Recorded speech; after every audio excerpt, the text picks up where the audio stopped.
کافران زموږ تاسو څخه اسلام زده کړی دی او په اسلام په بعضې قوانینو باندې عمل کوي.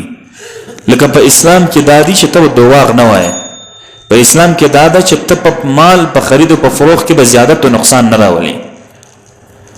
څو عمر مخکې نانوایان بند وي ځکه چې دوی ول ریټ یې لوړ، بیا د حکومت سره د دوی مذاکرات رالی، هغوی ته دا وویله چې 313 ګرامه ډوډۍ به ته په 50 ورکوئ. زه اوس هم حلفن درته وایم په پوره کوټه کې تاسو وګرځئ، یو دوه خو نه درشایم، مسلمانانو نیکان خلک خو پکې شته، 250 ګرامه یې اچولي او ورکوي په 50 باندې. دا ظلم نه دی؟ پوره قوم، پوره علاقه، پوره ملک الله جل جلاله تباه کوي په دغه خاطر چې مال به واخیستی په پوره پیمانه او په پوره وزن باندې، یعنی 50 کیلو ده، په 50 کیلو به د سړي څه واخیست، تا ته چې به درکوي تا ته به درکوي 45 کیلو 48 کیلو باندې. دا خو ظلم دی. ویل للمطففین الذین اذا اکتالوا علی الناس یستوفون. الله جل جلاله فرمایي د هغه وزن کوونکو د پاره دی په جهنم کې هغه اور وي چې د خلکو څخه اخی په پوره پیمانه، خو خلکو ته چې ورکوي هغه نیم کوي یا کموي. ځینې دا یو مثال په توګه ویل، نور چې هره طریقې دغسې ده. کله کله چې یخني راسي ګیسونه نه وي، دا ډبې ګیس خلک استعمالوي، د ډبې ګیس والا چې وروړې بازار ته مخکې چې ګیس ډبه کیلو چې دا د ګیس په 200 چې پوستو چې خلک محتاج دي، خلک ناچاره دي، خامخا ګیس را ساخي، ګیسونه نسته، د یو دم ریټ بړاو کې 300 400. زما په یاد دی پروش کال دلته چې سیلاب راغلی و نو ګیسونه نه وه، نه بجلی وه، نه موبایلانو کار کوي. زه خپله پسې ووتم، ګیسونه خو نه وه، خامخا به یو شی پخی خورو، خاورې خو به نه خورو، ماران خو نه یو، انسانان یو. زه خپله پسې ولاړم، تقریبا دا د نوې اډې علاقه، بړیش مارکیټ، ورپسې پښتون آباد، دا څومره علاقې چې وې شاوخوا دا مې وکتل. یقین وکړه 1 کیلو ګیس ما نسو پیدا کولی. په څه خاطر؟ ول ګیس نسته. که یې ورکوله 1 کیلو ګیس به په 15,000 په 10,000 روپۍ ورکول. انسانیت تر دې حده پورې راورسېد. هر شي دغسې قیاس کړه. هوټلانو والا ته چې به ورغلی اکثره خلک زموږ ته کورونه خو ډېر تنګ دي، دلته ورم نسي بلولی څوک، نو ورسره بعضې خلک عادت هم نه دي، نو د هوټل سره شی راوغوښتی، یو پلیټ دال به په 500 په 1000 روپۍ نه میلاوېده.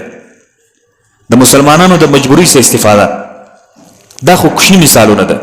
غټ غټ مثالونه کم چې غټ غټ تجاران دي هغه بیا څه کوي؟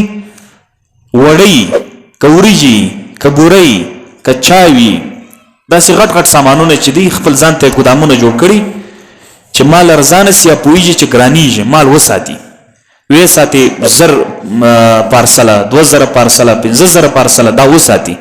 هلته د خلکو کاري، خلکو ته وایي چې نسته، شاټ دی، شاټ نه وي، د ده په ګودام کې پروت دي، خو راباسي یې نه. چې کله ګراني سوله، مخکې مثلا کیلو په 120 اوس په 240 ورسېږي، بس دی خپل مال دا ګودام څخه راوباسي، خلکو باندې خرڅي په 240، یو دم کې کروڑپتی سي. دا هغه حرام مال دی چې انسانان یې وخوري، نو دغه انجام به د دنیا چې دا اوس تاسو ګورئ. نه زوی د پلار په خبره پوهېږي، نه پلار د زوی په خبره پوهېږي، نه ورور د ورور په خبره پوهېږي، نه میړه د ماینه په خبره پوهېږي، نه ماینه د میړه په خبره پوهېږي. بس ګډوډي د بیهوشي په عالم کې دنیا کې روانه ده. داسې یو حالت دنیا کې راغلی فلحال. څه خاطر؟ په دې چې زموږ تاسو مالونه درست نه دي، مالونه صفا نه دي، مالونه 2 نمبر. نبی علیہ السلام فرمایي چې په آخره زمانه کې هر کور سود خوري، هر کور، یو کور بل داسې نه وي چې هغه سود نه خوري.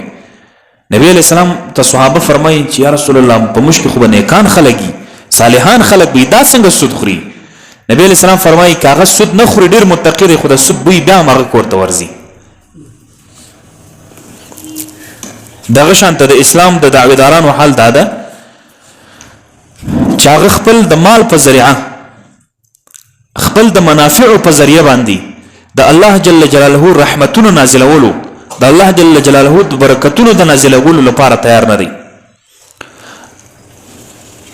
د ګناهونو په ذریعه ترقی کول غواړي او دا د په دې خبره دی نه دی پوه چې د ګناه په ذریعه باندې چې کوم مال تا تحصیلي چې دا حرام ده، دا جایز نه دی او دا بې برکته ده او دا د دنیا د بربادي ذریعه هم جوړیش او د آخرت د بربادي ذریعه هم جوړیش. کافرانو ته وګورئ چې کافرانو وګوره تا خصونه ترقی کړي، کافرانو خو د ګناه په ذریعه ترقی کوي. مالیاتي ترقی د کفارو ټول په حرامو باندې ده. د کافر لپاره خو دنیا هم د پاره د دنیا نعمت ده، د کافرانو لپاره د دنیا جنت ده، د مرګ بعد هغه د پاره عذاب یا عذاب ده. د کافر د پاره دنیا دا سیده لکه جنت، مالیاتي ترقی او د هغه د لذتونو زندگی په نظر باندې ستا چراسي او پاغه حرص کوي چې کاش کې دغه غوندي مال هم زما وای. دا د دنیا د اسلام بی قدری او ناقدری او ناشکری ده. نبی علیہ السلام فرمایي چې کله یو انسان یو فاجر او فاسق ته وګوري چې هغه په موټر کې ناست غټ موټر کې یا بغټه بنگله کې ده، تر رش کې چې کش کې دغه مال او دغه دولت او دغه بنگله زما وای، نو نبی علیہ السلام فرمایي چې تا ته معلومات نستا چې دغه بنگلې والا یا دغه موټر والا چې کله فاسق او فاجر وي یا کافر وي د مرګ بعد د څه حال ده. ته خو د دنیایي بنگله ته ګورې، د دنیایي جاهجادات ته ګورې، خو د مرګ بعد د په احوالو ته نه خبر چې الله د سره څه معامله کوي. بهشک دغه انسان چې په لوی مالداري او جایدادي باندې د فاسق سړی، د فاجر سړی، د کافر سړی، خو د مرګ بعد دغه مال د پاره زهر قاتل د پاره یو لوی عذاب ده او مرګ ورته ناراضي چې مرګ ورته رالي بس د پاره د ټول لذتونو د ټول خوندونه ختم دی او بیا د جهنم کندې ته بس غورځېدل.